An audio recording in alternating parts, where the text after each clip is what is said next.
IP issues, because our technology is patented by NASA, so it was a great resource for us.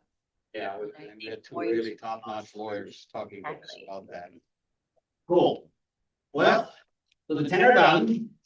And so when the cake has been baked, now you're going to get the icing on the cake from a very, very dear friend of mine. I've known him for well over a decade, maybe 2 decades. He's a very, very qualified person. He used to work for Arnold Schwarzenegger at one time in his career, when Arnold Schwarzenegger was the governor of California. He was the CTO of the state of California. And then he joined me as CEO of Thai Global when I was chairman of Thai Global. And now he's the vice chancellor dean of the Silicon Valley campus of the University of California, Santa Cruz. So not to take any of his thunder away, so I give you the icing on the cake. PK. Thank you. Let's also switch over to your slides. Yeah, if you see me frantically, there was as usual, some tech problems. I thought I'd plug in my laptop and, technology works seamlessly. No such things. So how are you guys doing?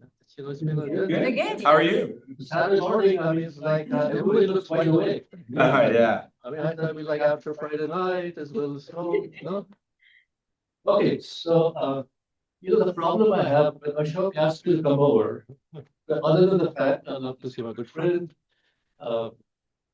then I started to worry about it. I'm a worrier, by the way, I should just tell you that. And I'm starting to worry about it, like you've heard everything. And I'm not sure what's left to say. So I guess let me conclude my remarks then, Yeah. No, actually, at once upon a time, I was like, talk about worrying. I was like about where you are. So maybe like 200 years ago, roughly.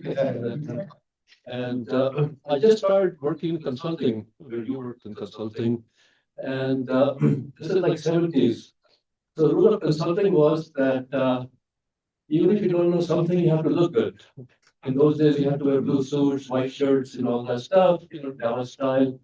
And at least that's how you look respectable. So they might say, well, we are paying you in those days $100 an hour, maybe it's worth it. So this is almost a true story. So my first presentation is summertime, and I'm supposed to present this to the clients. And so it's afternoon, after lunch, and I don't get ready for therapy. I need therapy. That's what I'm talking about. Somebody fell asleep. Now you know how it is, all of you been on this side, and somebody falls asleep. Your mind is no longer with the group. You're sort of saying, well, what am I supposed to do? And then you become of excuses saying, well, maybe he just had a big lunch, maybe he's too old, maybe he didn't sleep last night.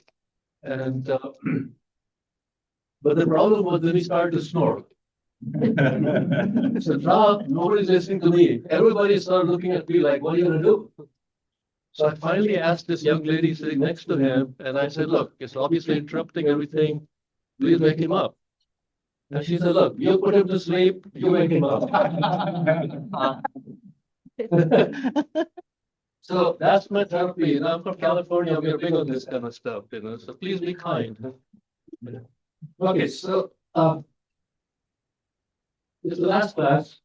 So like Ashok said, this is hopefully the icing on the cake. And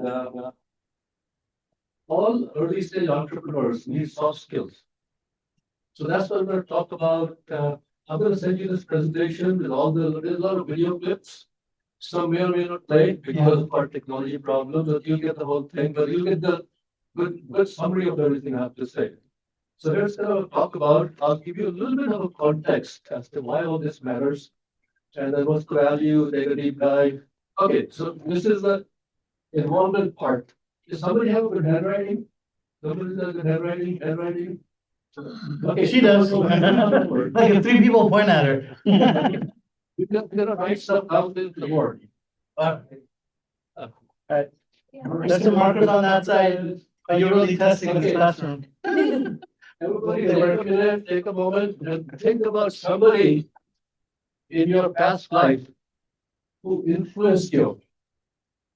in a way that you felt like, oh, that's very meaningful. So just kind of think for a moment, somebody in your past life who made an impact on you, dead, alive, did you know them, did you not know them, but doesn't matter. Okay? I'm going to jot down all the thoughts. So everybody's going to give me one word. Okay, very, very quickly, because we don't have much time. One word. No commentary, just one word.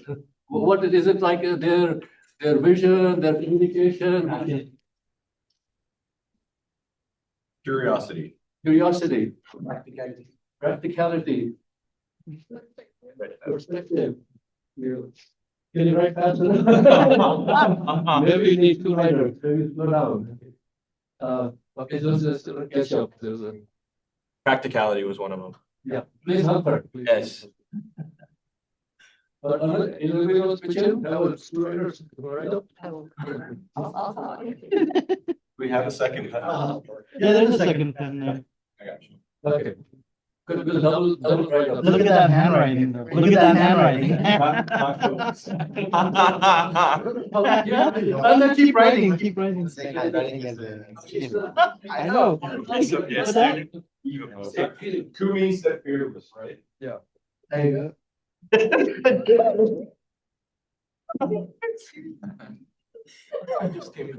Oh, one word that when you think of someone in your professional or personal life who you admire or respect, what is one word?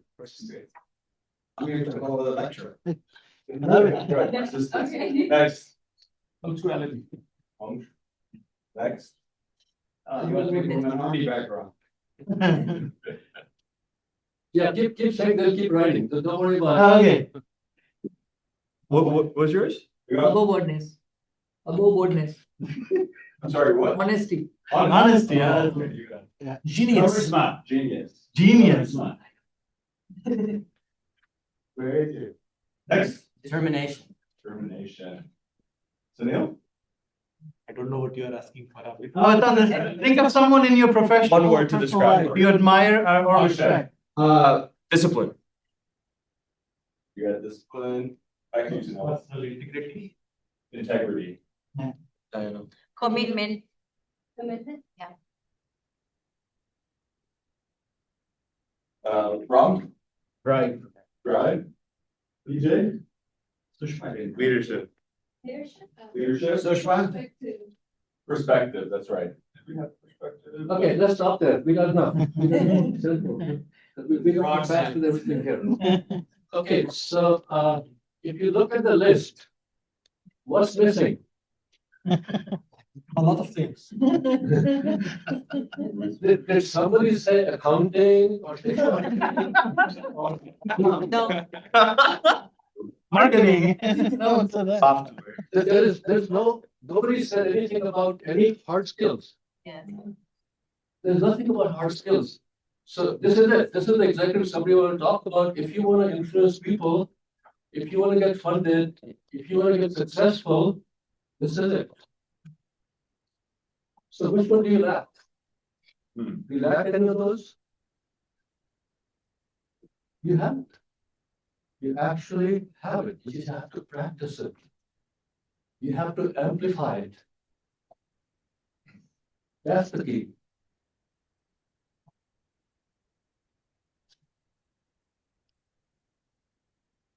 It doesn't matter if you're an introvert or extrovert. A lot of times people think, well, to be a people person, I have to be pushy.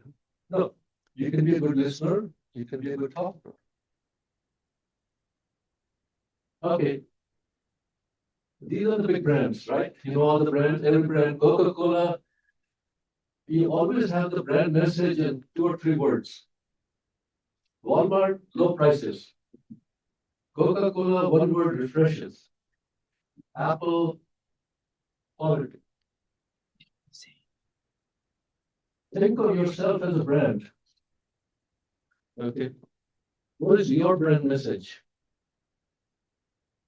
What is your brand message? When people think about you, when people talk about you, what do they associate with?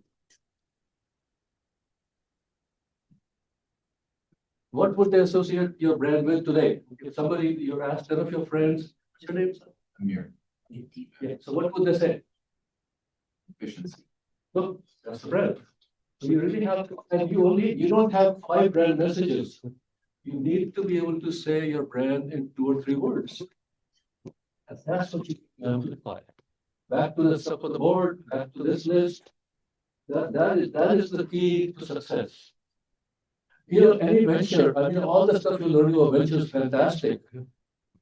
But you're gonna pivot all the time. In this age of AI, you don't even know what life looks like, but this sticks with you. This sticks with you for a long, long time. Okay, so this is a homework assignment. What is your brand? And what are you gonna do to amplify it? That's the key. That is soft skills. Okay, so let's switch into, many of you are looking at ventures. What do investors want? There's some of you are young enough, there's a movie called What Women Want. Seen that movie? But, I kept thinking of when I put the slide together that what do women want? So we think, well, why don't we just give you a clip of that movie as a teaser?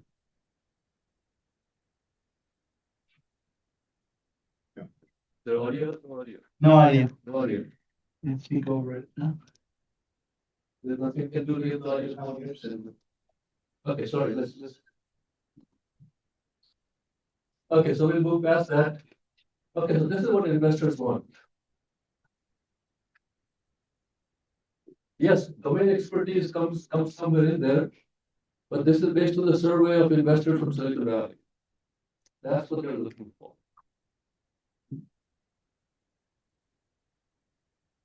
I won't read through the whole thing, but I'll let you read it.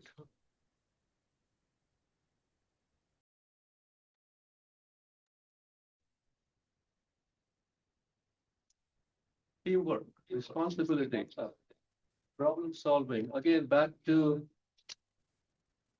all the stuff that's the board. Here the disconnect is that all our lives, we spend most of the time working on the hard skills.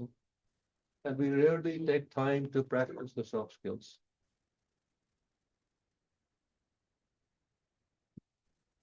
And even in large companies, when you get to the job market, most of the focus is on developing hard skills because you can see the relationship between what you're doing. But that's why they're called soft skills. They're soft. And the other part of soft skills is that some people like to think they're loners, and that's fine. But generally, it's the nature of our DNA. We are supposed to be around people. Some people more, some people want less, and you tend to become a little bit more pessimistic, and it affects your health and all that. So soft skills are even important just for your physical well-being. Okay, so we're going to go through some of these items.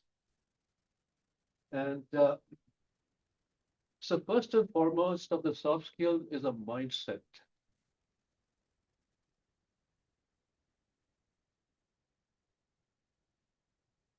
Okay, so this is the mental tune-up part. It's what I call value add. No matter where you go in life, are you contributing value?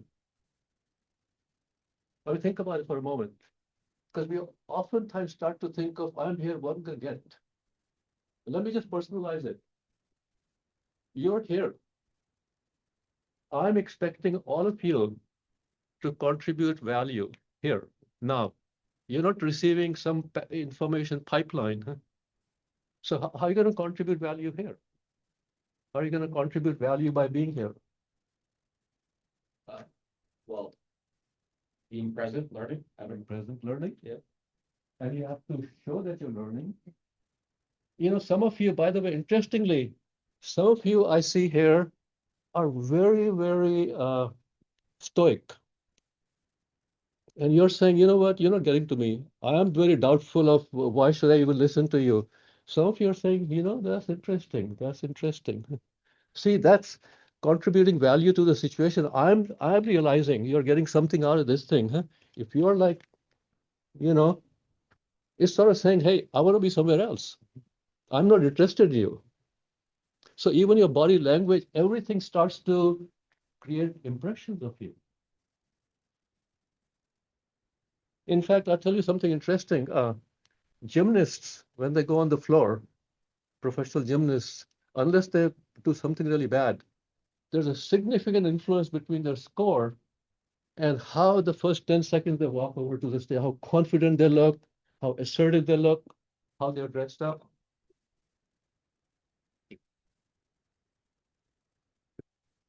So the mindset is that you're not saying, what's in it for me? What's in it for them? I know Ashok, talked about that with contract negotiation, those kind of things a lot. But you should be all saying, what's in it for me? You could be, I talk about therapy. You know, we are having technology problems. You could come and give me a hug. I say, sorry about that.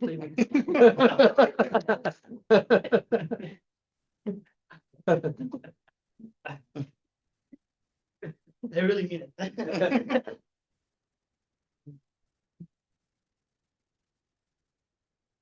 Okay, so what do you see in that person's picture? Smile. Do you trust that person? Yes. Do you like that person? So this is this is a super executive summary. If on a 0 to 10 scale, you walk into a room and your VC, your professor, somebody's going to make an impression of you, your first impression. On a scale of 0 to 10, ask yourself one question. I always believe in words. What is your likability? Let me repeat. What is your liability? Do you walk in there look like an asshole? Or do you look like a movie star? Or do you look like somebody, you know, I don't talk to you. You look so welcoming. And guess what?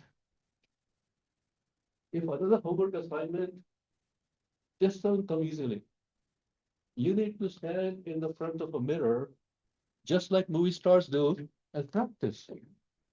And practice and ask your question. Ask the question, how do I look? Do my smiles look crooked? Do my smiles look fake? Do I smile naturally? Am I showing enough teeth? Are my eyebrows raised a little bit to show I'm curious? When somebody said curious, by the way, let me just say this, you didn't look curious to me. Yeah, I mean, curious people look curious, right? Why not? I mean, that's the human skill. So you need to be your own movie star. You need to look engaged. Now, the problem is that in this age of laptops and mobile phones, even back to value add, if I see somebody, they're looking at the mobile phone, you know, it's conveying to me, you're not interested in me. You have something more important, you're watching, playing a game or something, right? I mean, that's what. So every little action you take contributes to your first impressions of who you are, or how much respect are you offering the other person. If you're not respecting me, I'm certainly not going to respect you. I mean, it's very quid pro quo, right? So every little action you take is value add, it's about first impressions. But let's switch to something else about names. You go and meet 5 people. How many of those names do you remember? None, right? Why is that? Why is that? You stricken. Well, it usually happens to me because it's kind of like hard for me to remember names, but I remember their faces. So if I see the person, I know exactly who it is, but I don't. I've been working for that, so I'm still working. That's something that I want to improve. Okay, so you're very normal. This is very normal. And by the way, again, back to soft skills or back to being a better human being. If you meet them, somebody 4 hours later, what are you going to say? Hey, you. Or, you know, when you start a conversation in a very generic form to saying, oh, that was a good meeting we had earlier today, they know you don't know their name, right? They know. And where does that put you? I mean, like you said, oh, I thought that was important. You should have known my name. Do you know my name? Sorry to put you on the spot, but I'm just going to, bring home the point. Okay, So why don't people remember the names? It has nothing to do with you. It's nothing to do with the memory. It's the listening part. Because I was gonna say, because probably you say memory, no, but I think it gets into the game. Because when you're exchanging names, it is something like this listening and talking, right? But I think most of us have like a visual memory. For example, if you read a name, it's easier to memorize and harder to forget it. But when you listen and when you are introducing to someone, that's a first impression between both, right? So a little bit of nervous at the same time. So you are trying to be yourself, but also you get lost in the listening correctly, then that's why it's sometimes very hard. Okay, partly true. So we're gonna play a game here. Let's introduce, my name is PK Agarwal. Those are my initials, P as in Peter, K as in King with a crown. You put up one nicely, our start date. So that would be Ezra. Edgar. Sorry, Edgar. Edgar. Edgar. Oh, Edgar. Oh, I see that. Okay, so first I listened. That's a kind of a very nice name. You know, where did you get that from? Edgar. My parent. Okay. It's my You mean they didn't ask you? Nice to meet you, Edgar. I hope we stay in touch. Yes, yes. See, I listened very carefully. I make sure I understood. I repeated it and I replied. Instead of mushing all these three things into one, because that's what most people do. I'm already, when I'm listening to the name, and in fact, it's equally your responsibility that when you're saying your name, make sure we live in a multicultural world. The other person understands. A lot of people, I can tell them they look. I say, oh, I'm PK Agarwal, you know, just look, yes, okay. And they look on their face like I don't get it. But you know, most people are too polite to sort of me going through and you know, what is it?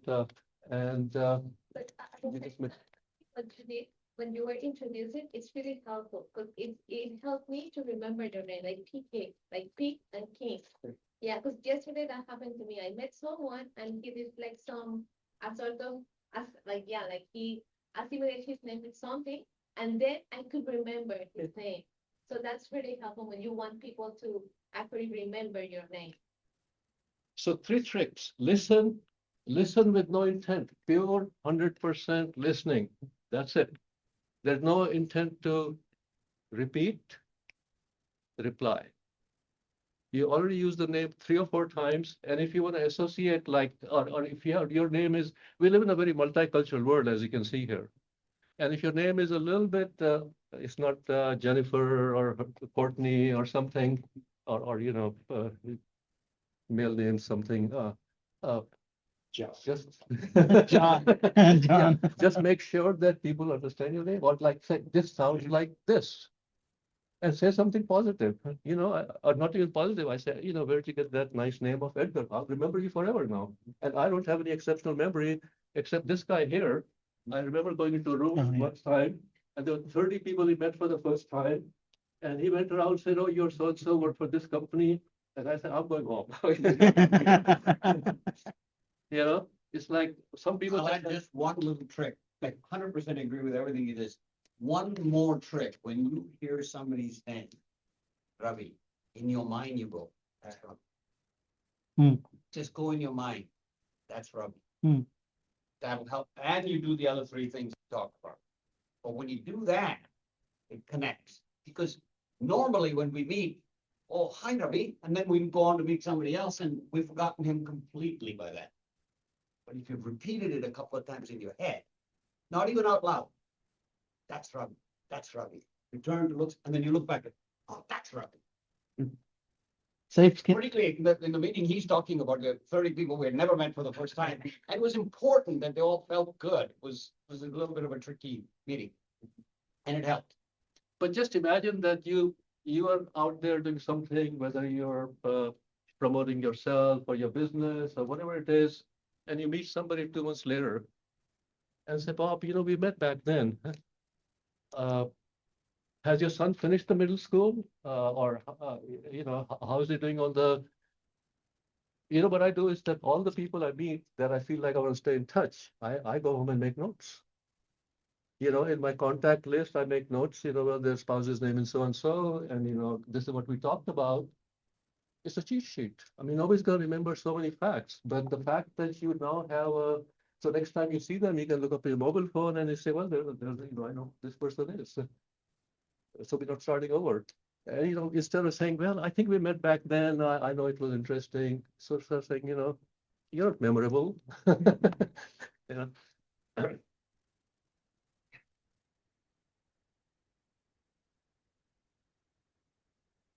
Trust. Back to we were talking of first impressions. Same person. Who do you trust? Maybe a doctor. So not only who you are, your first impressions, this is, there's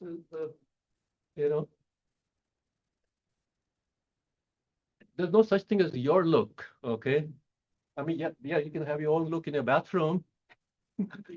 Outside of that, there's a look that you wanna, is for the right time, the right look. Yeah. I mean, I put on a jacket. I could have come in my dirty t-shirt, but it kind of gives you a little confidence that maybe I'm saying with a certain amount of authority over the subject matter.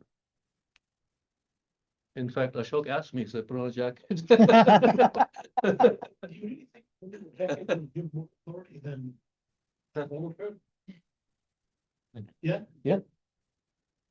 Have you seen all the billionaires getting flops? Being CNBC talking about tens of billions of dollars deals? I think it's a bit different. Yeah. They don't fall under the jacket rule. You can do whatever you like. You know what they say about where does the 800-pound gorilla sit? Wherever you like. So,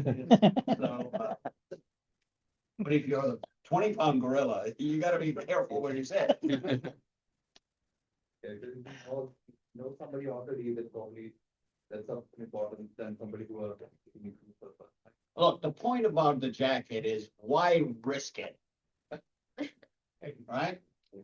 If there is even the slightest chance that it might come across arrogant, come across condescending by showing up in flip-flops and you're not a billionaire, why risk it? And then if you come into a room with a jacket on and everybody's got flip-flops, take your jacket off. Yeah, take your shoes off. Yeah.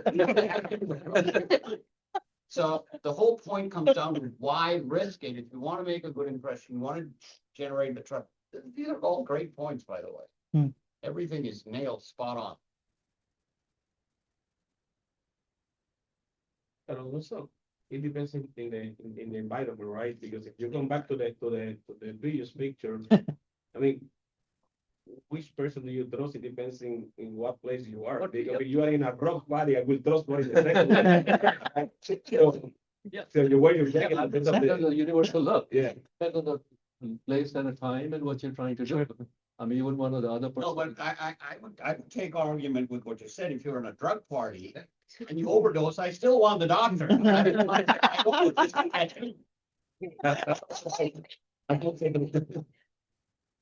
Just saying. Well, who do you want your tattoo from? That's the part he's talking about. I think if you're in the gym, probably. No, not with all those tattoos. No. Still touch the doctor. Anyway, I just thought I'd entertain you the two versions of me. That's what that it has no redeeming value. I just wanted to. Which of those two PKs do you trust more? I was gonna say that one looks like Kumi.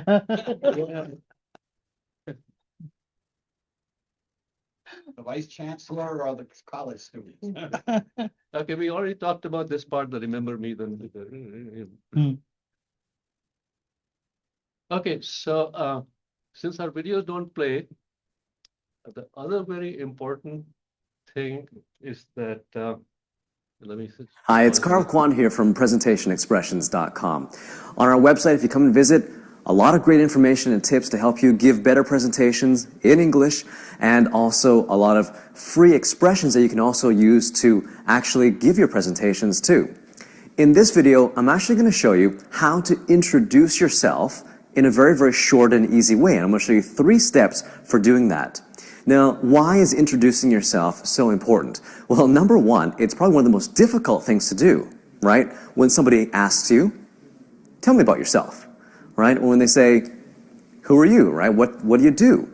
What do you usually say? Well, usually we go into some big, long-winded story about who we are and what we do, and the person gets really bored. Now, this is even worse when you're giving a presentation, because in a presentation, you only have a very short amount of time to get the audience's attention before they completely drift off and want to do something else or just tune you out. So what can you do? Well, you can do something like an elevator pitch. If you don't know what an elevator pitch is, it's a short, usually 15 or 30-second introduction to yourself, right, about yourself, that tells everything that somebody might want to hear. Maybe a big client or your audience in this case, whatever they might want to hear in a very, very short amount of time. Gives them all the information they're going to need. So how do we do that? Well, I'm going to show you 3 easy steps to do that. Step number 1 is, of course, to give a quick introduction to your name and company. So your name and company would be first. So I would say, for example, hi, my name is Carl Kwan from Presentation Expressions. Then the second part and the third part are actually the most critical. The second part to this, I'll change pens here, get one that actually works a little better. The second part to this is you want to talk about what value you provide to people. What is it that you do that is special that can help somebody? And usually you can start by saying, our specialty, or I help, okay, or we help, whatever it may be. Okay, so you want to use the word help. So you want to talk about your specialty, or whatever it is your value that you provide people. As an example, I would say, hi, I'm Carl Kwan. I'm from presentationexpressions.com, and we help people to learn to give English presentations easily and quickly. Right? My specialty and what my value is. I help people who cannot give presentations well in English, and I help them in some way. That's my value. Now, the third part of this, step number 3, is to say who you can actually help, because people want to know if they are the ones that you can help. Now, how do you do that? You would use the word even. And you would also follow that by even if. What does even if mean? It means even if you can't do this, you can still do it. It gives them the possibility that you can help anybody. As an example, I would say here, hi, my name is Carl Kwan. I'm from presentationexpressions.com. We help people who don't speak English well to give English presentations really quickly and easily, and also very, very effectively. Even if they've never given an English presentation or they're totally scared of speaking in front of people. Pretty simple, right? I just said my name, my company, I said what value or service I provide, then I talked about the worst possible case that I could deal with. People who are non-English speakers, who have to give an English presentation, who maybe are scared of speaking, and who've never given a presentation before. I could talk about those things. So in that very, very short amount of time, I've just introduced myself and what I can do. So let me quickly review what I just said. 3 easy steps to introducing yourself, to give a really quick introduction using an elevator style pitch, okay, an elevator pitch style. Number 1, introduce your name and your company very, very briefly. Then you want to go right into step number 2, which was to talk about your specialty or the kind of value that you provide, or the problem, or the solution that you can provide, or the problem that you can solve. Then you want to go into step number 3, which was to talk about the worst case scenario that you could encounter that you could help them too. Very, very simple. So here it is. Hi, my name is Carl Kwan. I'm from presentationexpressions.com, and I help people give English presentations in a very effective and easy manner, especially for people who don't speak English very well or English is their second language. Now, I can help people even if they have never given a presentation before, are scared to death of giving a presentation, and especially hate giving English presentations. There you go. So go ahead and try that, write that out, and if you like, you can even send in your examples to us, email them to us, and we can check them for you. Make sure you do sign up for our weekly newsletters as well. We're going to have a lot of tips and great information for you and some sample presentations. Okay, so you notice that at no point in that introduction about was the fact that I'm a PhD student or, I walk on water. It's never about me. It's about what's in it for you. Hmm. And by the way, this part, I would highly recommend that you have it practiced in front of a mirror, first impressions, facial language, and there's a simple test of this thing that you're doing it well. The simple test is when you introduce yourself like that, where they see something in it for them, other party, they'll say, tell me more. Instead of saying, go away. Tell me more. Curiosity. You have provoked curiosity. It's interesting. Not everybody's going to be interested in what you do or what you can do for them, but certainly invoking that curiosity. And if you said your name right, you have the right body language, you have the right smile, and you introduce yourself, it's probably a beginning of a very good relationship, very lifelong relationship, actually, for that matter. Because how many people do we come across we actually like, or they like us? Hi, it's Carl Kwan here from Presentation. Very important for the teams going to India. It's a good culturally too. I had the perfect opportunity to. I discovered the secret of introducing myself. Can you read those little words in there? So recently, I'm a handy guy myself. It's very hard for me, but my wife made me hire a handyman. And I saw that description. Can somebody read that? I can read in English. My name is Juan, and I'm in the business of making homeowners' lives easier and providing satisfactory service. I'm not a licensed contractor in California, so it drops. And then it stops. I kind of like that. I mean, I like the honesty part, but I like the fact that he's there to make. He didn't say, he's got 50 years experience and he can do this and he can. Just simple, honest statement sometimes matters.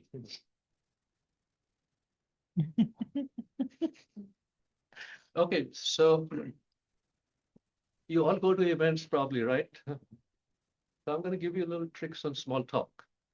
Now, I'm a highly, highly introverted person. And used to be that I would go into a room like a conference or a place where I don't know anybody. Or if I know one person, they always feel like I'm going to cling to this person so I want to pull on my cell phone and say, I'm really busy, I got a call coming from the president, so don't bother me, right? I mean, that's that look you all feel, even if you're extrovert. And you see people in groups of 3 or 4, having a great time. And then you start to say, you know what, I'm going to leave. Okay, I'm going to get out of here because this is not the place. Okay, here's the sort of a wonderful, simple introvert, extrovert technique to do this. You'll see 5 or 6 or 8 people in the corner trying to look busy. Usually these days, the busy part is I'm looking at my mobile phone. This is important. I mean, it's like, I'm making $1 million deal here, right? Just walk over to them and say, what brings you here? They would hug you. Once is enough, Ravi. That's my. That was my cue, huh? They would actually welcome the idea because they're just like you. They're standing there by themselves and trying to look important and hoping at the moment you walk in, there's a thank God somebody is coming to talk to me actually. So it's that simple. Just Start to get over the initial discomfort of going to new places.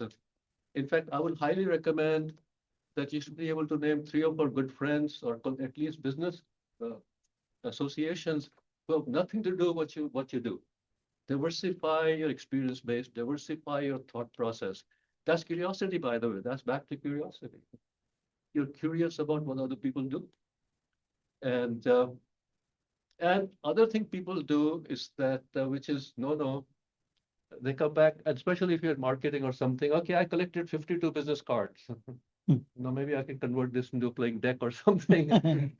But do I remember any of them? No, but looks good. Put it on your desk next to the stack of 52 people who exchange business cards with. Why not focus on 2?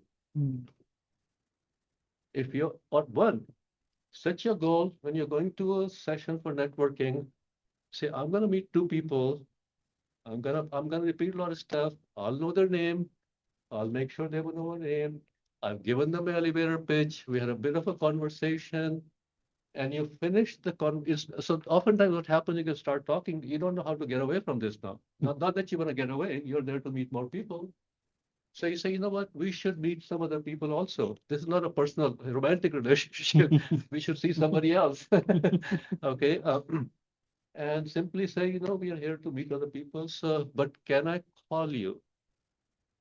Can I get in touch with you later on? I really enjoyed our conversation.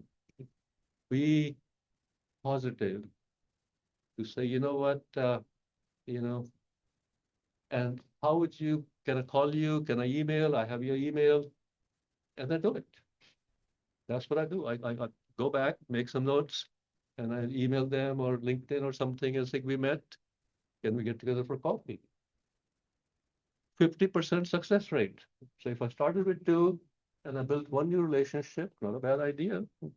If you go to a couple of events a month, yeah. So that's the business about small talk. Now also with the small talk part, after you know the introductions, what do you say? That's the other part, right? You finish with the introductions, and let's assume the other person has the elevator pitch. So you're kind of showing off your elevator pitches, and no, what's the icebreaker? Anybody? What icebreaker would you use? Well, sometimes I just ask them if they have any social media that we can connect with LinkedIn, and we can keep in touch there, or by phone numbers as well. And they agree, and we exchange phone numbers, personal phone numbers, and Yeah. 2 or 3 tricks on how to start the conversations. The simplest, easiest, that's a good one. But simplest, easiest one is, what brings you here? Right? What brings you here? And oftentimes you start to find connections. Or you look at somebody and you might say, you know what, really, your skin is so clear. What do you do? What do you eat? How's your business start? I didn't flatter you. I just made a cute observation of something that's true. But I'm more interested in you talking about, instead of like, oh, I'm from University of Houston, I'm coming from California. And wow to me, new to me over there. So it's just these simple listening, observations, being a little bit, find amount of flattery in the process, but nothing fake, it has to be real. Like look at Chandu. I mean, his eyes are so big, and he's making me feel really good that, my God, I'm saying something important. Yeah. So that's the sort of the building your network. And as you get, even those of you who won't become entrepreneurs, I think the official statistics are that close to 60% of jobs happen through the network. And believe it or not, anybody, once you build up a network of enough people, you have pretty much 1 degree of separation from a lot of people that you want to get in touch with. It's not 5 degrees of separation. I mean, that's, you'll be amazed at how, especially if you're diversifying your network and, you're getting into people you don't know normally as part of your business. So we talked about small talk. Okay, so this is political advice. that just listen, listening is important. Okay, let's see if this video would play. Then fast forward 8 years, Bill Gates came to my hometown, Beijing, China, to speak, and I saw his message. I fell in love with that guy. I thought, wow, I know what I want to do now. That night, I wrote a letter to my family telling them by age 25, I will build the biggest company in the world, and that company will buy Microsoft. I totally embraced this idea of conquering the world, domination, right? Then fast forward another 14 years, I was 30. Nope, I didn't build that company. I didn't even start. I was actually a marketing manager for a Fortune 500 company, and I felt I was stuck. I was stagnant. Why is that? Where is that 14-year-old who wrote that letter? It's not because he didn't try. It's because every time I had a new idea, every time I wanted to try something new, even at work, I wanted to make a proposal, I wanted to speak up in front of people in a group, I felt there was this constant battle between the 14-year-old and the 6-year-old. One wanted to conquer the world, make a difference.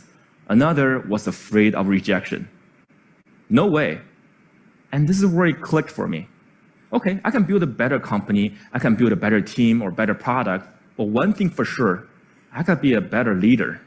I could be a better person. I cannot let that 6-year-old keep dictating my life anymore. I searched, how do I overcome the fear of rejection? Rejection therapy was this game invented by this Canadian entrepreneur. His name is Jason Comley. And it's basically the idea is, for 30 days, you go out and look for rejection. And every day get rejected at something, and by the end, you desensitize yourself from the pain. And I love that idea. I said, you know what, I'm gonna do this, and I'll film myself getting rejected 100 days. And I came up with my own rejection ideas, and I'll make a video blog out of it. And so here's what I did. This is what the blog looked like. Day one. Borrow $100 from stranger. So this is where I went to where I was working. I came downstairs and saw this big guy sitting behind the desk. You know, he looked like a security guard.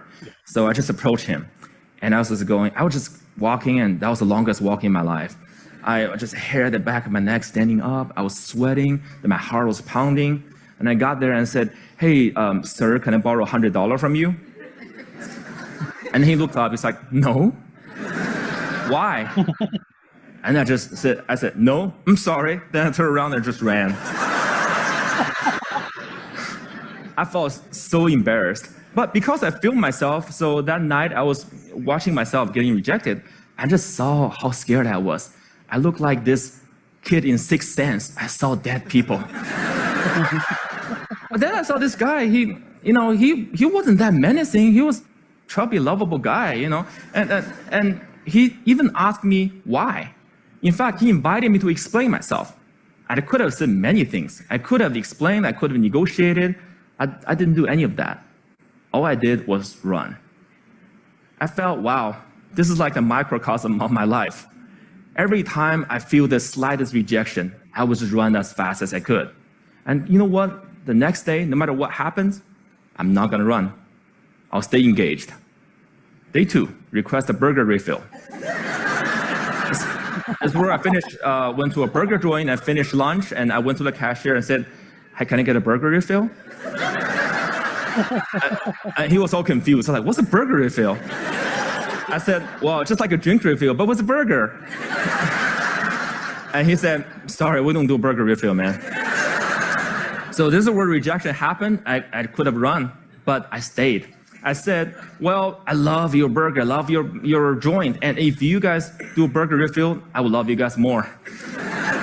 And he said, "Well, okay, I'll tell my manager about it. Well, maybe we'll do it, but sorry, we can't do this today." Then I left.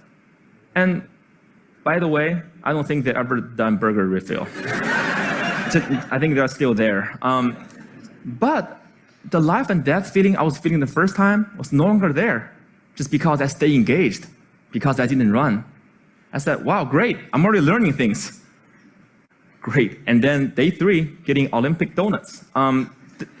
This is where my life was turned upside down. I went to a Krispy Kreme. It's a donut shop mainly in the southeastern part of the United States. I'm sure they have some here too. And I went in and said, can you make me donuts that look like Olympic symbols? Basically, you interlink 5 donuts together. I mean, there's no way they could say yes, right? The donut maker took me so seriously. So she put out a paper, started jotting down the colors and the rings. It's like, how could they make this? And then 15 minutes later, she came out with a box that looked like Olympic rings.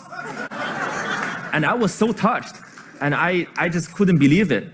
So I turned the rest of my 100 days of rejection into this playground, into this research project. I wanted to learn, see what I can learn. And then I learned a lot of things. I discovered so many secrets. For example, I found if I just don't run, if I got rejected, I could actually turn a no into a yes. And the magic word is why. Okay, so because that, I think that, I hope it touches all of you because that's our human tendency, just to sort of say, you told me no, I'm respectful. But, and it may not turn to yes, it can turn to, I mean, I'll send you all these links, but there's really interesting stories behind how it transformed not only him, but, the techniques about, once you start to ask, I mean, you can actually may not get what you want, but you make friends in the process, so that's. I think taking risks, that's another important part. Rejection is part of the risk, but also taking some sort of risks in life. This is since you are in an entrepreneurial session. If you succeed at first, yeah, great, but expect it to go through multiple iterations. Except they say that if you succeed, if you don't succeed at first, then parachuting is not for you.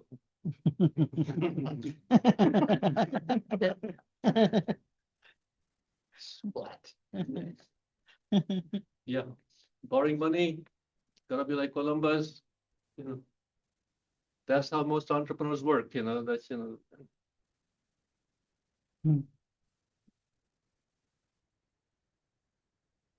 Okay,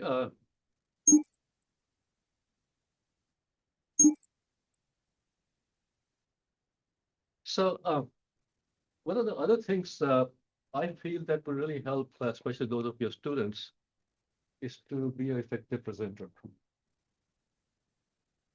My general rule of thumb is that for each minute that you present, it takes about 45 minutes of work. So if you're doing a 10-minute presentation, it's going to take you 6-7 hours to really get ready, And the thing is that it's so easy to put bullet points, 6 bullet points per slide, 6 words plus bullet point, and that's okay for if you're doing something. But in general, my belief is that back to soft skills, that's communication. You want to be an effective communicator, and I always say there is 3-part cocktail of effective presentation. One part is your content. One part are stories that amplify the content, and one part is just random trivia, humor, whatever it is. I hope I'm showing you how you're mixing all these things together, and it becomes a very smooth cocktail. People pay attention. And by the way, I have an accent, I think. Some of you may have accent. One of the most comforting things I was told by my presentation coach is that you can have accents work for you, or you can have accents work against you. It's your choice. How do you make accents work for you? Just identify those 8 or 10 sounds, record yourself and listen yourself. I mean, you're used to listening to American sounds. You'll know which are those sounds, and just work on those sounds. So once it gets over the tipping point where they understand you, actually people may pay more attention to accented words than they do for normal. So yeah, so it's not a, because my goal when I went there is say, I want to be like, talk like standard American stuff. You say you can do that, but it's going to take like 5 years and lots of practice, and which, that's fine too. So anyway, so I'm just saying that don't let that deprive you in my case, I do try to use certain amount of humor. It's not spontaneous. I mean, I have lots of books, I have lots of notes, each time I like this thing, probably spent, I mean, it's a sort of a cut and paste of a lot of different things and some new materials that are relevant to you. I spent about 6 hours, doing this thing, that's about, which is low for this size of presentation. But since I knew the material very well, I had done these kind of things. So I just give you a sort of benchmark for this thing. We'll skip this one. We'll get to cultural intelligence, mastery of emotions. Odds up on time, 5 more minutes. Yep, bye-bye.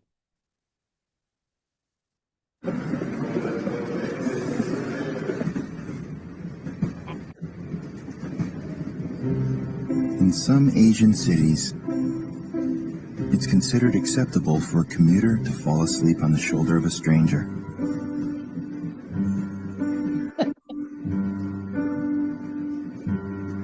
In New York, it's quite a different story.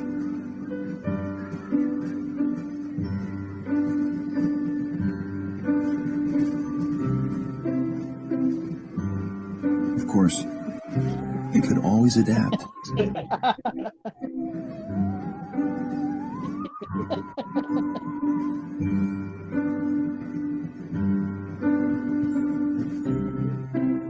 We're the global bank that never underestimates the importance of local knowledge. HSBC, the world's local bank.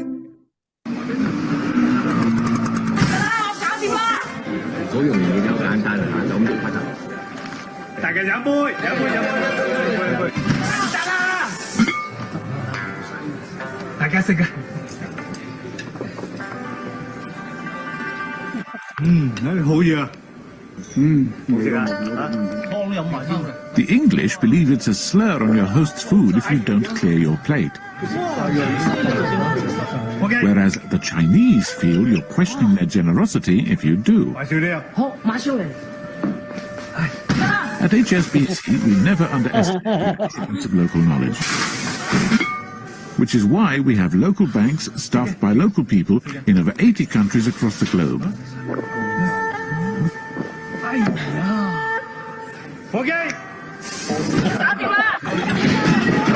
HSBC, the world's local bank.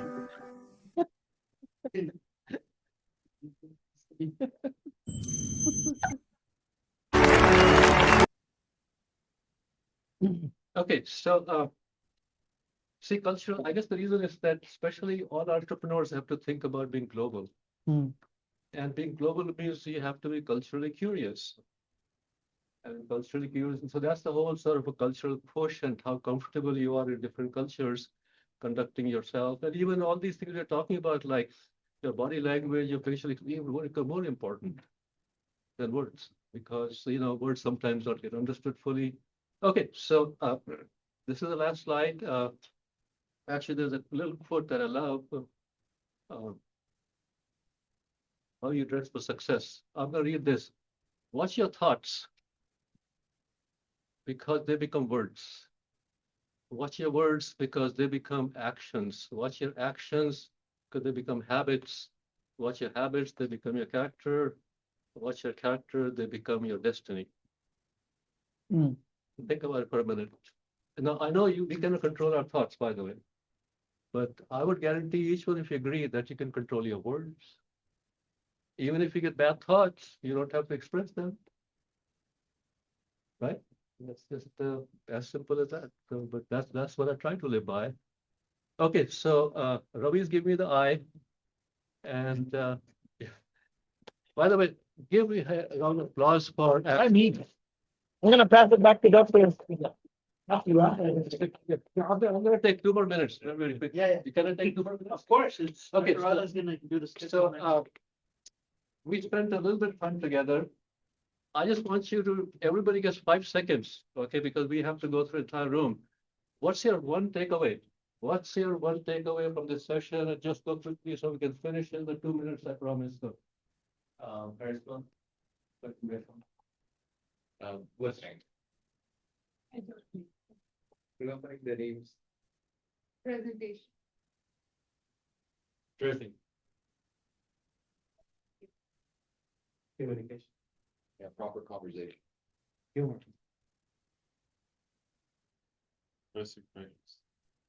Soft skills, foundational. Attention. Small talk. Presentation ability, particular. Listen to understand.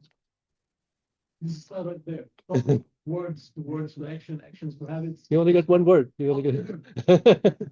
Understanding of both yourself and your audience.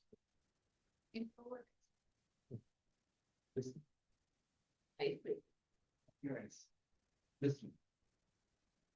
First impression. I think it would be the character. Well, destiny.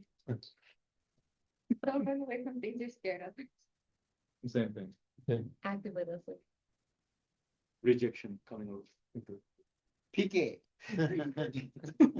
Hugs. Hugs are good. Thank you all. It's been wonderful. Edgar, thank you for introducing yourselves. I'll remember you for a long time. Okay, thank you all for giving me.